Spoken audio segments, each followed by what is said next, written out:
It is cold out there. It's the holidays, and if you live in my climate, it is very chilly out there. So when you come in, I would like something nice and warm to drink, and I don't want any muss or fuss about it. Whew. So what's going on today, Maureen? When it's chilly like this, it's wonderful to come in and to have a hot drink, like some mulled cider. And no, not that kind of mulled cider. This is a family show, but you can make that kind of mulled cider with this cider. I want to take you through the process of making your own mulled cider, and then I want to can it up, because when you come in and it's cold, you don't want to go through the process of chopping and all that. It would be great if I could just pop open a jar, pour it into the pot, and I've got mulled cider ready to go. And yes, you can use the boxed apple juice, or I also buy fresh organic apple juice that comes in like one of those big jugs.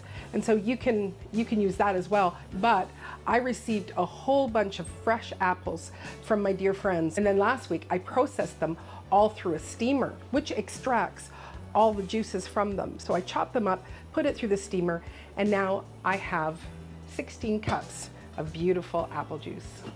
So we're gonna just pour it into our big pot. Oh, okay, that's like a syrup.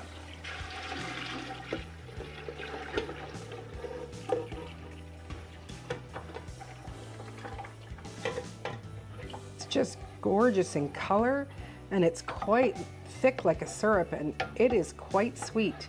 So I don't know that I'll be even adding any sugar to this recipe. We'll be doing it by taste. But to start, I'm gonna add in 2 more quarts of water, just because it is so delicious and rich. I'm gonna drop in 4 cinnamon sticks. I really love ginger, and I didn't have any fresh ginger, so we're gonna put in a 1/2 tablespoon of ginger. Woohoo. And with our allspice, I'm gonna just put in a 1/2 teaspoon. And I'll put in a tad of cloves, which is a 1/4 teaspoon. I have these measuring spoons that have on there a smidgen, a pinch, a dash, a tad, and a drop. I'm not gonna add any sugar, like I said, because this does taste so sweet, but I'm gonna let it simmer for maybe, an hour or 2, just to get all those flavors together.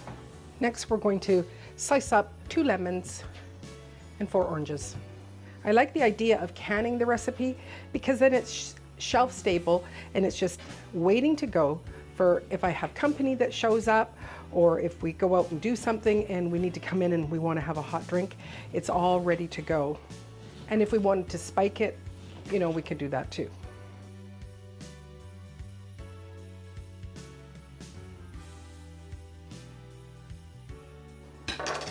And then we'll go add them to our pot.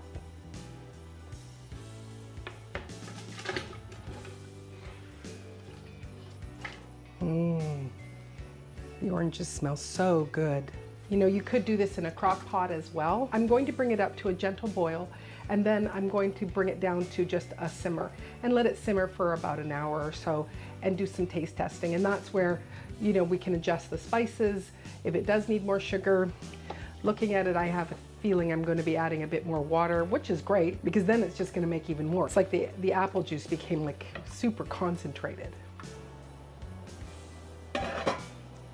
All right, well, I'm going to do a taste test just to see how good it is. And I also have a blind taste tester here.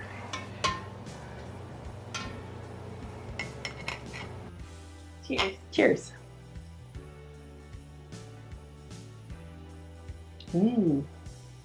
It's good. It's like a warm hug.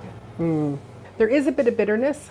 I forgot that with citruses, you should pre-boil them before you slice them and put them into anything, and that will help take away some of it. I think I'm going to add in another quart of water just to stretch it a little farther, but it's very tasty. Great cinnamon flavor. The apples are really lovely. Yes. And I feel like the sweetness is there. I would almost not do the water, make it almost like a concentrate. When you're going to serve it, I would think that's the time to either add your extra water or your wine. Oh, okay. There you go. But no, it's so delicious and warm, and it does feel like a warm hug. It does. Oh, that's tasty. And the other thing, when Marissa got home, I said, when I was steaming the apples, did I put sugar into it? And she said, yes. So I had already sweetened it. So that was where the sweetness came from. It's so tasty. I don't mind the bitterness. I could actually drink a whole cup of it. So our jars are all heated and ready to go.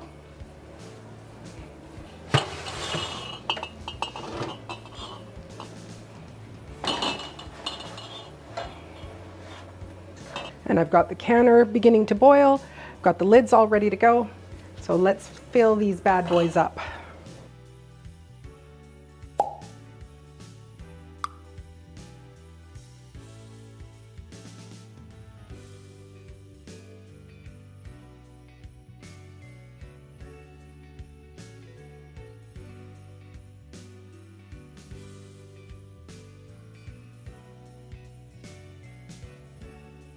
So I have 6 quarts all done up, and then I'm just going to wipe them down with some vinegar to any splashes, and so that we get a nice tight seal. And then I'll top it with a seal.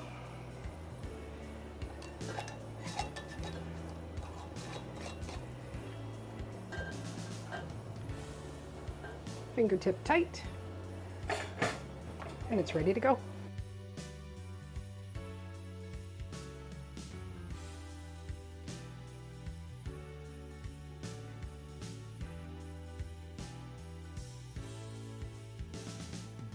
So the 6 jars are ready to go. I'm just waiting for the canner to fully boil, but it looks like there's about a mug and a half worth of cider left over, but I need to get the citrus out. I've got this metal rack from my air fryer, and I'm going to put them on there so that they can dry, because yes, I could eat them, but I have another little project where I'm going to need some dried oranges, and so this will allow me to just tuck them into the dehydrator, and I will be able to have some dried oranges. And the last one.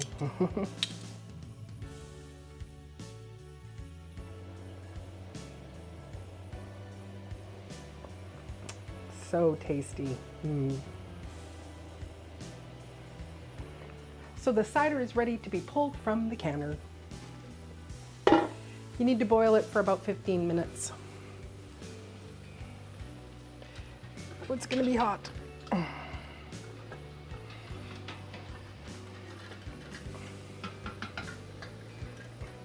And heavy.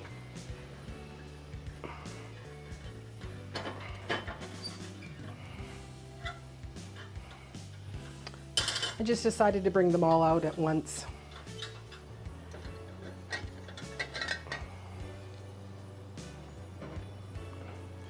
And so we'll just get ready to hear all those little pings as it's cooling. And now we have this wonderful shelf-stable apple cider. So then I can come home and just open up a jar and put it in a pot and warm it up. I hope you enjoyed making apple cider with me. Anyway, I hope you're having a great day wherever you are, and I look forward to seeing you on the next video. Take care and God bless.